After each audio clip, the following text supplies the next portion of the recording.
The National Coordinator of Maritime International, Barrister Sunday Oku, has called on Nigerian leaders to adopt a collaborative and negotiation-driven approach to tackle the country's challenges and achieve a greater peace and prosperity. Speaking at the 16th Maritime International Public Lecture and Award in Abuja, Oku emphasized the importance of negotiation in achieving peaceful and democratic leadership. He stressed that negotiation and finding common ground can ensure smooth administration and peaceful coexistence. Oku also urged Nigerians to adopt a negotiation mindset, especially when dealing with conflict, and to engage in dialogue to address the root causes of issues. We discovered that in Nigeria, leadership is being negotiated. And most of the time when you negotiate leadership, you find it difficult to understand whether that leadership is democratic. And that is why we come up to discuss the negotiating leadership in Nigeria. What are the leading elements? And that was what the lecture is all about. Negotiating it because of our diverse, ethnic groups in Nigeria. You negotiate it. You tell yourselves, okay, this time it will go to the north. This time is it going to go to the south? This time is it going to go to the north central? That is negotiation. That is why we come up with this. So how to negotiate it to be peaceful and to be democratic and to be on the same page. There is need for us to discuss it. That is why we discuss it today. And discussing it, we have come to conclude that there is need for us to always negotiate. Because when you negotiate on the table, you're bound to have peace. When you negotiate and everybody agrees, you're bound to have smooth flow administration. And that is what we have just agreed on today, and we have done it. The Director General of People's Democratic Institute, Dr. Edward Ade, emphasized the need for Nigerians to take an active role in demanding accountability and transparency from their leaders and to work together to build a more just and equitable society. Also speaking, the chairman of the event, Engineer Felix Okeke, expressed concerns over the current state of governance in Nigeria, urging Nigerians to rethink the leadership recruitment system and seek out leaders who will deliver democracy dividends. What we have just talked about here today is leadership. When we have leadership, we also have followership. It is important for the followers also to contribute very seriously in the area of how to get leaders accountable.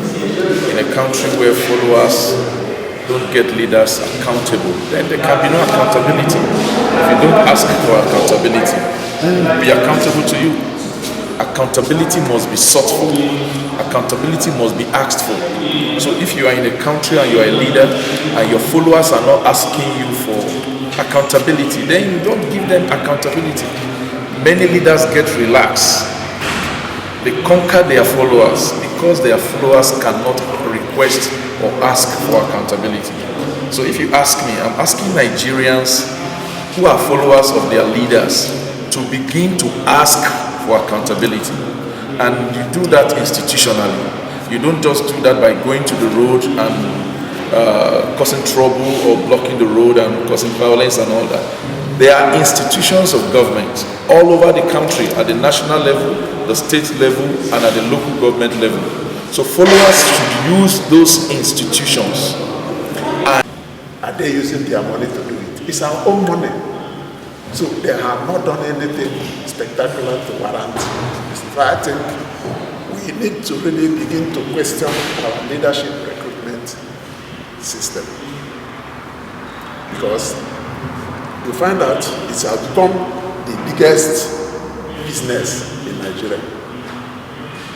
That is to go into politics and become the biggest business. Somebody can mortgage all his earnings to go into either a House of Assembly or House of Representatives or whatever it is.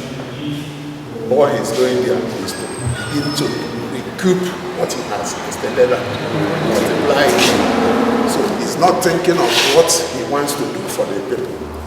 So I don't believe that the government... We should check on ourselves.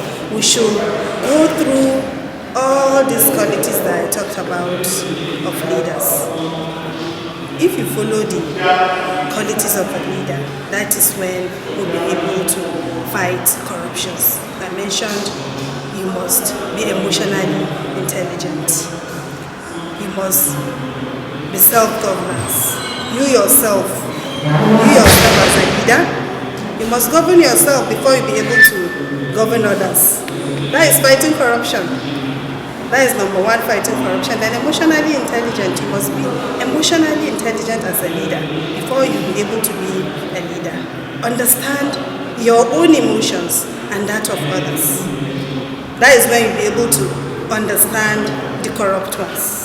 The event brought together stakeholders from various sectors, many of whom were recognized with awards for their outstanding contributions in their respective fields, reinforcing the call to action for others to actively participate in societal development.